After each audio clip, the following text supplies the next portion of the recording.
The frozen night. The night was cruel, and the wind howled like a wild beast. Snow fell in endless sheets, covering the land in white silence. The trees stood like frozen statues, their branches heavy with ice. The air was so cold that even breath turned into tiny clouds that froze in seconds. In the middle of this frozen world, a woman stumbled through the snow. Her clothes were torn and thin, never meant for such a storm. Her lips were blue, and her body shook with every step. But in her arms she carried something more precious than her own life. A small baby wrapped in old cloth. The child made no sound, not even a cry. Its tiny face was pale, its breathing weak. The mother looked down again and again, fearing that at any moment the small chest would stop moving. She hugged the baby closer, pressing it to her chest to share what little warmth she still had left. The path before her was endless, just white snow and shadows. Her legs felt heavy, as if chains were tied to her ankles. Every step sank deep into the ice. Her body screamed for her to stop, but her heart told her to keep going, for the child. Her child was all she had left in the world. The storm grew stronger, pushing against her like invisible hands. The wind cut her skin, tearing at her face. Her eyes filled with tears, but the cold froze them before they could fall. She could barely see the ground before her. Still, she pushed forward, hoping for a miracle, hoping to find shelter, a fire, anything. But no house appeared. No village light shone in the distance. There was only the endless white. The mother's hope began to fade. She whispered to herself again and again, "Stay alive, my baby. Stay alive." Her voice was weak, almost broken by the wind. But she kept whispering because silence was too heavy to bear. Her feet finally gave up. She fell to her knees, the snow biting into her skin. The baby let out a faint sound so small it could barely be heard. The mother's heart broke. She knew the truth. There was no way out of this night. She had nothing left to give, no strength, no warmth, no time. Slowly, she crawled toward a tree standing alone in the snow. Its roots were half buried, its trunk dark against the pale storm. She pressed her back against it and slid down, holding the baby close. Her body shook so hard she could barely keep her arms steady. But she tightened her hold, wrapping the child. With every bit of cloth she had, even her shawl, even the last piece of fabric covering her shoulders. She gave it all to the baby. The cold sank into her bones deeper and deeper. Her hands felt numb, her legs heavy, her breath short. The world began to blur before her eyes. She knew she was slipping away, but she did not cry. She only looked at her child. And for the first time that night she smiled. "If I cannot live," she whispered, "then at least you will not die alone." Her voice cracked, weak as a shadow. She pressed her lips to the baby's forehead, feeling only the faintest warmth. Snow covered them both, turning them into part of the frozen world. The mother closed her eyes. Darkness surrounded her, heavy and endless. Time lost its meaning. She felt nothing but silence, and in that silence, she waited, ready for the end. Her final thought was simple and pure. I did not let go. I held my baby until the last breath. The storm raged on, screaming through the night. The forest stood cold and lifeless. Yet beneath that lonely tree, a mother and child huddled together. They were two small sparks of life in a world of ice. And though the mother's strength was gone, the story was not finished. Something unseen still moved in the shadows of the storm. The last embrace, the storm did not stop. The wind screamed louder, carrying the sound of death across the frozen forest. Snow buried the ground, swallowing every trace of life. But under that lonely tree sat a woman who refused to let go. Her body was weak, her eyes half closed. Every breath was heavy. Every second felt longer than the last. Yet her arms stayed firm around her baby. She had nothing left to give, nothing but love and the last warmth of her fading body. The baby was silent, only a faint heartbeat against her chest. The woman listened to it, counting each tiny beat. It was the only sound that kept her alive. As long as the child's heart was still beating, she had a reason to fight the darkness that pulled her down. But the truth whispered in her mind. She could feel her strength slipping away. Her fingers no longer obeyed her. Her skin burned with cold, yet she felt nothing at the same time. It was as if the world was pulling her soul from her body. She looked at the sky, at the storm that showed no mercy. There were no stars, no moon, only black clouds tearing through the heavens. For a moment she thought the world had ended, that she and her baby were the last souls left alive. Tears rolled down her cheeks, freezing before they reached her chin. Her voice cracked as she whispered into the child's ear, "My little one, forgive me." She pressed her lips to the baby's forehead, her kiss weak but filled with love. "You deserved warmth. You deserved light. But all I can give you is this last embrace." Her arms trembled, yet she pulled the baby closer, closer than ever before, as if her soul could shield it from the storm, as if her heart could still burn enough to keep the child safe. Her mind drifted back to memories. She saw the baby's first smile. She remembered the tiny fingers that once clung to her own. She heard faint laughter that belonged to a life far away from this frozen nightmare. And in those memories, for a brief second, she felt warmth again. But the present was cruel. The baby's body was too still, her heart pounded with fear. What if the silence meant the child was slipping away? She rocked gently, even though her body begged her to rest. She sang a lullaby, her voice weak and broken. The tune cracked, carried away by the storm, but still it filled the air with love. "Sleep, little one, sleep in peace. Mother is here. Always here." The words repeated over and over. She no longer knew if she was singing for the baby or for herself, but the sound kept her from falling fully into the dark. It gave her something to hold on to. The storm howled back. It was as if the world wanted to silence her song, but she refused. Even as her throat burned, even as her lips bled from the cold, she kept singing. Her song was weak, but it was defiance. It was her way of saying she would not let the storm take her baby without a fight. Her vision blurred, her eyelids heavy. The snow piled on her shoulders, her hair turned to frost. "Still," she whispered, "if I go first, my child, may the wind carry my love to you. May it stay with you when I cannot." Her chest rose slower and slower. Her heartbeat slowed until it felt like silence between each thump. She closed her eyes, and in the darkness, she saw herself holding her baby in a place with no cold. She imagined a small fire, a home filled with light, a cradle where her child slept safely. She let herself believe for just one moment that such a place was real. Her last strength went into her arms. She wrapped them tighter around the child, her body a shield, her soul a blanket. This was her final gift, her last embrace. The world grew silent. The storm still raged, but inside her heart there was peace. She accepted the truth. Her life was ending here. Yet she found comfort in knowing she had not abandoned her child. Even in death, she would hold the baby close.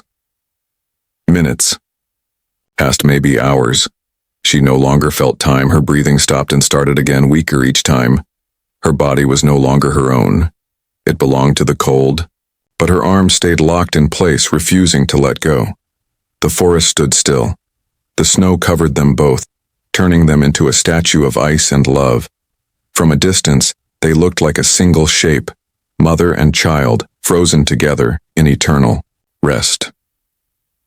But inside that fragile embrace, a spark still remained. A faint cry waited to break the silence, and unseen eyes were watching from the shadows of the storm. The story was not finished. The storm had not won, because sometimes, even in the darkest night, kindness waits for the moment when it is most needed. The stranger appears. The storm roared like a monster that night. It wanted silence, it wanted death. But the silence was broken by the faintest sound, footsteps in the snow. They were slow, heavy, yet steady, a rhythm that did not belong to the wild wind. Each step pressed deep into the ice, leaving marks where no one should be walking in such a storm. The mother did not hear them, for her mind had drifted far. Her body was still, her breath faint, her child locked in her frozen arms. But the stranger saw them, two small shapes buried beneath the white. He stopped, the lantern in his hand glowing like a fragile sun. For a moment he thought it was only another drift of snow. But then he saw the outline of a face, pale and cold. A woman, still holding something to her chest. His eyes narrowed, his breath caught. This was not the frozen dead, not yet. He dropped. To his knees beside them, snow crunched beneath his weight. He brushed the frost from her face with a gloved hand. Her skin was like ice, her lips blue. But faintly, so faintly, her chest still rose, alive barely, but alive. The stranger's heart pounded. He knew the storm was unforgiving. To lie in it for even minutes meant death. Yet somehow she had endured, because of the tiny child in her arms. His lantern light fell on the baby, wrapped in thin cloth. Trembling faintly, its eyes were closed. But a weak cry slipped into the wind. That sound pierced through the storm like a fragile song. The man acted without hesitation. He pulled a thick fur cloak from his pack and wrapped it around both mother and child. He pressed the cloak tight, sealing them inside. He opened a small flask and poured a drop of warm liquid onto the woman's lips. Her throat twitched, swallowing by instinct. "You're not dying tonight," he whispered, his voice low and firm. The storm swallowed his words, but his actions spoke louder. He looked around, nothing but snow and trees. His cabin was far, but there was no other way. If he stayed too long, they would both be gone before dawn.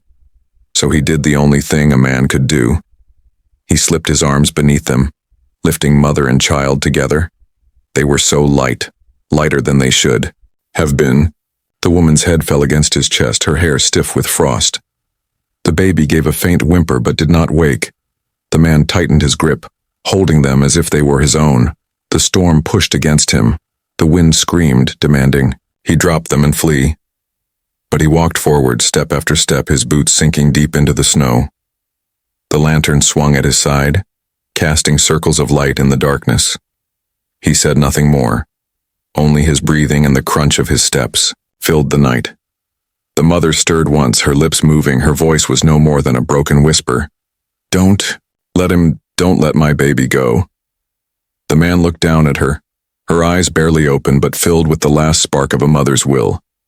He gave a slow nod, though she could not see it. "I won't," he murmured. "I'll carry you both." The woman's eyes closed again, her body limp. But her arms still clung faintly to the child, even in sleep. The man respected that strength, that final embrace. He knew she had fought harder than most warriors could, to sit in the snow and guard her baby against the night. That was courage, pure and unshakable. The storm tested him with every step. The cold bit his skin, the wind clawed at his face, but inside his chest burned a fire, not of wood, but of will. He would not let them die, not while he had breath left in him. The forest seemed endless, trees blurred into shadows, snow fell so heavy it blinded the path, but he knew where to go. His cabin was waiting beyond the ridge, and in it a fire that had burned for him alone. Now, it would burn for three. The journey was slow, each step a battle against the storm. Yet in his arms, warmth began to stir. The baby gave another weak cry, louder this time. The sound filled the stranger's chest with strength. He whispered, "Good. Keep fighting, little one." He shifted the lantern higher. Its glow revealed the tree where he had found them, now nearly buried by snow. Had he been minutes later, he would have walked past. Had the storm been louder, he might never have heard. But fate, or something greater, had guided him there. The mother's head rested against his shoulder, her breath still faint but there. He pressed the cloak tighter, sharing his warmth. Snow fell over him, but he ignored it. The weight in his arms was not a burden, it was a promise. The storm had wanted silence, but now it carried the sound of footsteps, the sound of life moving forward. The stranger did not look back. There was no reason to. Everything that mattered was in his arms. The night stretched on, but he walked without rest. The lantern light swayed, a small star leading them through the dark. And though the forest was still cold, still endless, hope had been born again. A man had appeared when death was certain, and with his kindness he had changed the fate of two fragile lives. The frozen night was no longer their end. It was the beginning of something else. The spark of warmth. The storm was still alive, clawing at the world with icy fingers, but inside the stranger's arms, The mother and child were no longer lost to the snow. Step by step he carried them forward, refusing to stop, refusing to let the night win. The forest seemed endless, each tree like a frozen sentinel. The ground was thick with snow that reached almost to his knees. The lantern swayed, throwing golden circles of light across the white world. Every shadow seemed alive, every gust of wind a whisper of doom. Yet the man pressed on, for he knew what waited beyond the ridge. At last, through the blur of snow, a faint outline appeared, a cabin, small and lonely, its roof heavy with ice. But from its chimney rose a thin trail of smoke, a sign of fire, a sign of life. The man tightened his grip on the bundle in his arms. "We're almost there," he whispered, though neither woman nor child could hear him. Still, he spoke, as if the words themselves could keep them alive. He pushed open the cabin door with his shoulder. The hinges groaned, the wood shuddered, and inside was a world of difference, warmth, faint but real. The fire he had left burning before his journey still crackled in the hearth, its glow spilled across the wooden floor, chasing away the shadows. He stepped inside, kicking the door shut behind him. The storm screamed once more, but now it was muffled, locked outside. The man lowered his lantern, set it on a table, and gently placed the mother and child near the fire. For the first time since he had found them, he could see them clearly. The woman's skin was pale as snow, her lips cracked. Her clothes were torn and thin, her hair stiff with frost, yet her arms were still locked around the baby. Even unconscious, she refused to let go. The baby stirred faintly, its face red with cold, its breath shallow but present. The man felt a tightness in his chest. This child had clung to life longer than most grown men could have. He unwrapped his cloak slowly, careful not to startle or weaken them further. He took thick blankets from a wooden chest and layered them over the mother and child. He placed a pot of water near the fire, watching as steam began to rise. Then he filled a small cup, letting it warm in his hand before touching it to the woman's lips. Her body responded, her throat swallowing instinctively. A soft sound escaped, the faintest sign of life. The man's eyes softened. "You're not gone yet," he murmured. "You fought too hard to leave now." He shifted his attention to the baby. The little one's fingers were curled tightly, skin pale. He rubbed the child's tiny hands gently. The baby gave a weak cry, thin but alive. That sound filled the cabin with something greater than warmth. Hope. The man breathed out slowly, relief washing through him. He reached into his pack, pulling out a flask of milk he had saved from his last journey. He warmed it near the fire, then fed the child, drop by drop. The baby drank, weak at first, then stronger. Its small chest rose and fell with more strength than before. The man smiled faintly. "That's it, little one. Don't give up." The firelight flickered across the woman's face. Her lips trembled and her eyelids fluttered. At last she stirred, a whisper leaving her throat. "My baby." The man leaned closer. "He's here. Safe," he said. Simply, he placed the baby against her chest, letting her arms close around it again. Her eyes opened for only a moment, glazed with weakness. She saw the fire, the stranger's shadow, her child moving faintly in her arms, and then tears filled her eyes. Tears that did not freeze this time but warmed her face. "Thank you," she tried to say, but her voice broke. The man shook his head. "Save your strength. You're safe now." She closed her eyes again, not from death but from exhaustion, her breathing steadier now, her chest rising with new rhythm. The baby sighed softly, its tiny body no longer shaking. Wrapped in warmth, they both surrendered, to rest. The man sat back, pulling a chair near the fire. He watched them in silence, the flames painting his face with gold and shadow. His own body was weary, his muscles ached from the long walk, but he did not sleep. He kept his eyes on the mother and child, as if guarding them against even the fire's flicker. Outside, the storm raged, winds tore through the trees, snow pounded the earth. But here inside the cabin, the world was different. Here there was warmth, there was safety, there was life. The man thought of the moment he had found them, buried beneath the snow, nearly lost. A minute later and they might have been gone. He wondered what force had drawn him there, what unseen hand had guided his steps. Perhaps chance, perhaps fate. But whatever it was, he would not waste it. He leaned forward, adding more wood to the fire. The flames rose higher, casting dancing shadows across the walls. The cabin glowed like a beacon in the storm. Inside it, 3 souls breathed together, bound by chance and survival. The man glanced once more at the baby. It gave a soft sigh. Curling closer into its mother's arms, he felt something stir in his chest. Not just relief, not just duty, something deeper.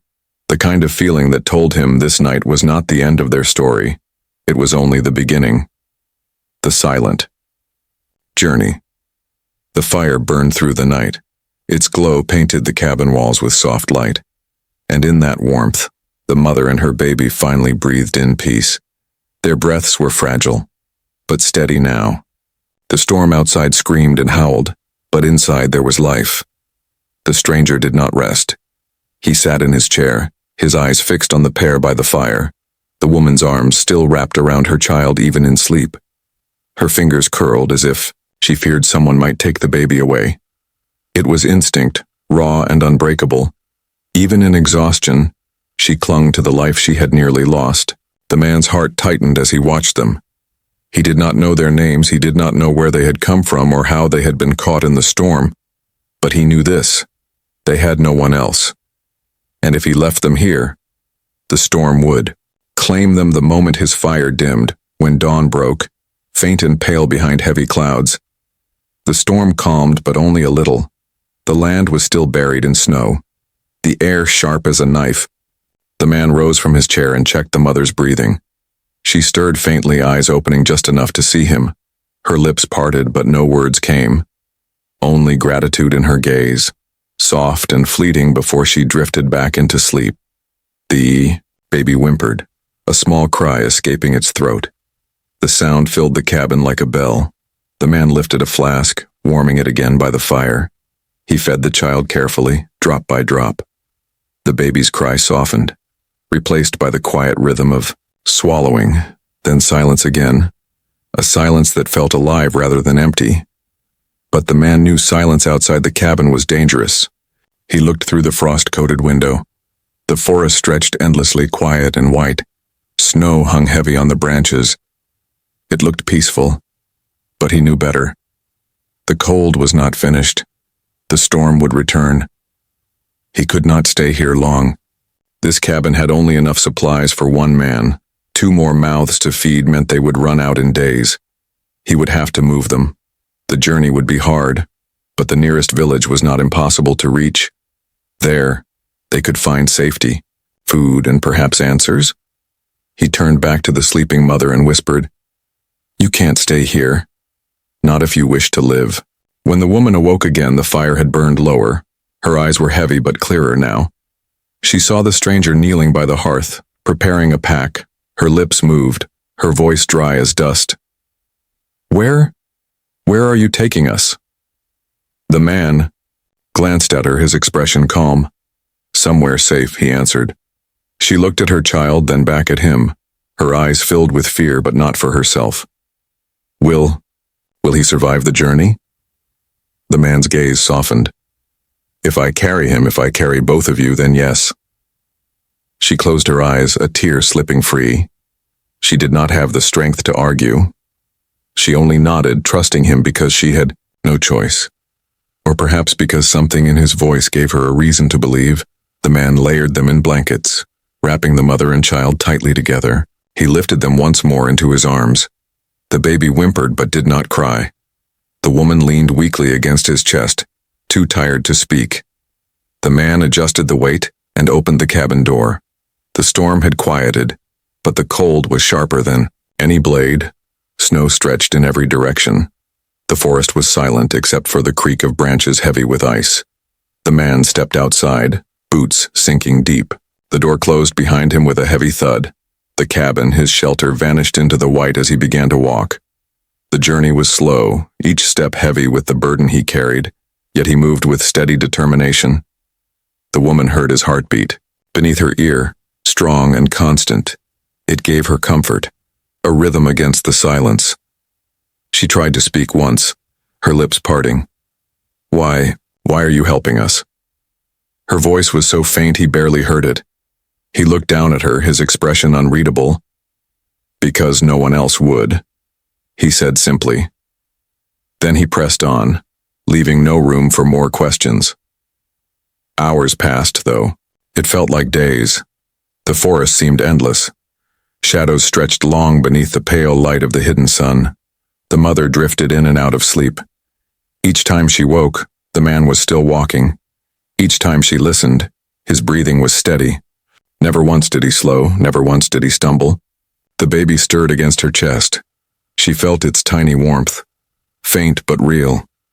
It was enough to keep her alive, enough to make her cling tighter. Even as her body begged for rest, she refused to loosen her hold. The forest grew darker as evening approached. The wind returned, whispering through the trees, but this time the woman did not fear it. For every gust of cold there was warmth against her. The stranger's steady arms, the fire in his chest. The silence of the journey was strange. It was not empty silence, not lifeless. It was the silence of endurance, of people walking together through the edge of death. And though not a word passed between them, something unspoken grew. A bond formed in the quiet struggle of survival. When the first star appeared above the trees, faint through the clouds, the man finally stopped. He lowered them beneath the shelter of a rocky cliff. He built a small fire, its glow pushing back the night. He gave the woman water, warmed the baby again, then sat close, watching them with the same unblinking care as before. The mother looked at him across the firelight, her voice weak but stronger than before. "You don't even know our names," she said. The man's gaze held hers for a long moment. Then he shook his head. "Names don't matter," he replied. "Keeping you alive does." The flames crackled between them. The forest whispered around them. And in that silence, the woman finally believed they might survive this journey. Not because of fate, not because of luck, but because of one man's kindness. One man who chose to carry them when the world would not. The shelter of humanity. The fire crackled under the rocky cliff. Its glow reached across the snow, painting the night in soft light. The storm above had grown quiet for a time, but the forest still whispered with cold, reminding them the danger was not gone. The man sat close to the flames, sharpening a small blade. Each strike of stone on metal made a spark. His eyes never drifted far from the woman and her child. They rested together on a blanket, the baby wrapped tightly in layers. The mother's arms never loosened, even in sleep. Her body curved protectively, around the tiny form as though she was carved from stone. The man studied them in silence. He saw the pale color of her cheeks, the way her lips trembled even near the fire. He knew she was still fragile, but there was strength in her too, a strength he rarely saw in the world anymore. At last, she stirred. Her eyes opened slowly, catching the flicker of firelight. She blinked, disoriented, until she remembered where she was. Her gaze drifted down to her child, then across the flames to the stranger. For a moment, neither spoke. The night filled the silence between them. Finally, her voice came, quiet and cracked. "You saved us," she whispered. The man shook his head. "No," he said simply. "You saved him. I only carried you the rest of the way." She looked down at her baby, her eyes filled with tears that shimmered in the firelight. I thought it was the end," she admitted. Her voice broke, the memory of the storm still sharp in her chest. "I wrapped him, held him, and waited for death. I was ready to go, but I could not let him go." The man's eyes softened. He placed the blade aside and leaned forward. "Then you're stronger than most," he said. "Many would have laid down and surrendered, but you didn't. You held on, and because of that he is still breathing." Her lips trembled. Still breathing because of you, she insisted. He did not answer, only turned his gaze to the fire. The flames reflected in his eyes, deep and steady. For a long while they sat in silence.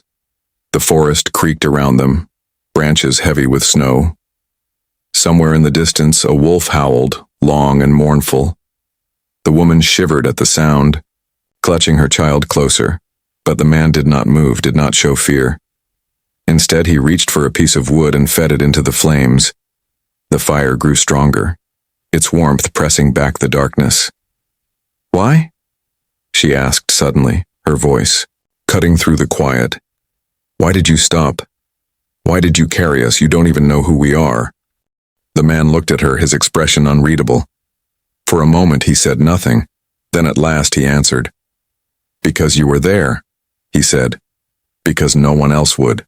Because it was the right thing to do." The woman stared at him, searching his face for more. There was no pride in his voice, no sense of heroism, only calm truth. It was not a story of glory for him. It was survival. It was kindness. Simple and pure. She lowered her head, tears falling freely now. Her body shook, but not from the cold. It was the weight of release. The storm had taken so much from her, her strength, her hope, almost her life. And yet here was a stranger who had given it back without asking for anything. "You don't even know my name," she whispered. The man gave a faint smile. "Names can come later," he replied. "Right now, breathing is enough." The baby stirred in her arms, letting out a tiny cry. The mother rocked gently, humming weakly. The sound filled the camp, blending with the crackle of the fire. The man listened, in silence, his eyes softer than before. As the hours passed, he kept watch. Every snap of a branch made his hand drift to the knife at his side. Every shadow in the trees was measured by his steady gaze. The mother saw this, and slowly her fear began to ease. It was not just the fire that gave them shelter. It was the man himself. His presence was a wall stronger than stone. She finally spoke again, her voice trembling but clear. "You don't understand. Before the storm, no one stopped for us. People saw me, saw my baby, but they turned away. They shut their doors, their eyes. I thought the world had forgotten us." The man looked at her, and for the first time, there was something like sadness in his eyes. "I've seen that," he said quietly. "I've seen how people can turn cold, colder than any winter storm. But I've also seen the other side, people who still carry fire inside them. That's what keeps the world alive. Not strength, not power, but simple kindness." His words sank deep into her heart. She clutched her child closer.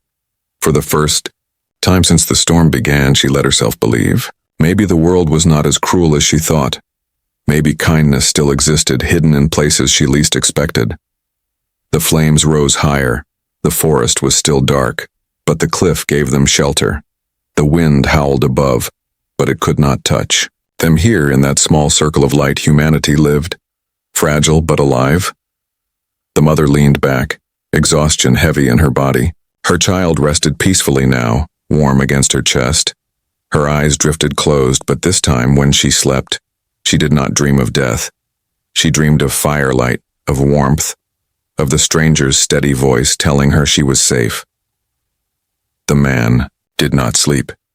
He watched over them, his silhouette strong against the fire. The night stretched on, long and cold, but within that circle of warmth, 3 lives shared a fragile bond, a bond made not of blood, not of promises, but of simple, human kindness. And in that bond lay the truth the storm could never kill. The shelter of humanity was not a roof or a wall. It was the warmth people gave each other, a warmth stronger than any fire. Life returns. The night was long, but all nights end at eo. Last the black sky began to soften. The storm weakened, the wind lowered its cry, and on the horizon a faint line of gold appeared. Dawn had come, slow but certain. The fire under the rocky cliff had burned through the dark, its last embers glowed red, fighting against the cold. The stranger sat near it, his shoulders straight, his eyes fixed on the forest. He had not slept, not even for a moment. Every sound of the night had been measured, every shadow watched, every whisper of the wind heard. Beside him, the mother stirred, her body weak, but no longer trembling. The warmth of the fire had seeped back into her bones. Her breathing was steady now. She opened her eyes slowly, blinking at the light of dawn. For a moment she did not know where she was. Then she looked down and saw her child, alive, sleeping softly in her arms. Her lips trembled. She touched the baby's cheek, felt its warmth, and tears filled her eyes. They were not tears of sorrow this time, but of relief. She had expected never to see the sun again, yet here she was, breathing in the morning air. The man noticed her stirring. "You're awake," he said quietly. His voice was rough from the long night, but steady, calm, like a rock against the storm. She looked at him, her lips parting. You carried us through the night." Her voice cracked, filled with emotion. He gave a small nod. "You carried him through the storm," he answered. "I only finished what you began." She clutched her child closer. "No," she whispered. "If you hadn't come, if you hadn't been there, we would have died." Her words shook, but her gaze was clear. "You gave us life." The man said nothing for a moment. His eyes drifted to the horizon where the sun was climbing slowly. The forest shone with new light, every branch heavy with frost that sparkled like glass. The world that had been a graveyard of white now looked alive again. He spoke at last, his voice low. "I didn't give you life. I only reminded you that it still belonged to you." The mother fell silent, her heart heavy with gratitude she could not put into words. She stared at the stranger, trying to understand him, but his face was calm, his eyes unreadable. He was a man who carried weight but never showed it, a man who saved without asking why. The baby stirred, letting out a small cry. It broke the silence like a bell. The mother laughed weakly through her tears. The sound was soft, fragile, but alive. She kissed the child's forehead, whispering, "You're safe now, my love. You're safe." The man stood, his movements steady despite his exhaustion. "We should move," he said. "The storm will return. We need to reach the village before it does." The mother nodded, though her body still felt heavy. She had no strength to walk, but she no longer feared, for she knew he would carry them again. The journey began anew. The forest stretched before them, endless and white, but it no longer felt like a prison. The light of morning gave it beauty. The snow sparkled, the trees shone with frost. It was still cold, still deadly, but it no longer felt hopeless. The man carried them as before, his steps slow but strong. The mother rested against his chest, her baby nestled safely in her arms, and for the first time, she allowed herself to breathe without fear. The silence of the journey was no longer heavy. It was peaceful now. Every step forward was proof that life had returned, that death had been pushed back, at least for today. Hours passed as they moved through the snow. The sun rose higher, its light breaking through the trees, and then at last, they saw it. Smoke rising in the distance, the faint outlines of roofs. A village, small and quiet but alive. The woman's eyes widened, tears filling them again. She whispered, "We made it." Her voice broke into a sob. Her body shook with relief. For all the pain, for all the suffering, there was now an end. The man did not answer. He only carried them forward, step by step, until the first villager spotted them from afar. A shout echoed across the snow. Figures rushed from their homes. They came running, shocked at the sight. A stranger carrying a woman and child through the snow, their faces pale, their bodies broken, yet alive. The villagers gathered. They reached out, helping to take the mother gently. The baby was passed into waiting arms. Warm blankets, food, voices filled with care surrounded them. The woman clung to her child, refusing to let go even as hands offered help. She looked at the stranger standing apart. He had set her down, but his eyes were still on her, steady as ever. She whispered through her tears, "I don't even know your name." The man gave her a small, tired smile. "You don't need it," he said. "Remember instead what you carry now, that even in the coldest storm, kindness is still alive." Before she could answer, he turned, his steps already leading him back toward the forest. The villagers called after him. Some asked him to stay, but he did not stop. He walked back into the snow, his figure fading into white. The mother held her child close, her tears warm against her cheeks. She whispered softly, almost as if speaking to herself, "He gave us life. He gave us hope." The baby stirred, eyes opening faintly. Its tiny hand reached upward, brushing against her chin, and in that small touch, she felt it. Life had returned, not just to her, not just to her baby, but to her heart. The storm had not won. The night had not taken everything because one man, a stranger with no name, had chosen to share his warmth, and in doing so reminded her of the greatest truth. Life is fragile, but kindness makes it strong. And sometimes, in the darkest of nights, a single act of humanity is enough to bring the dawn.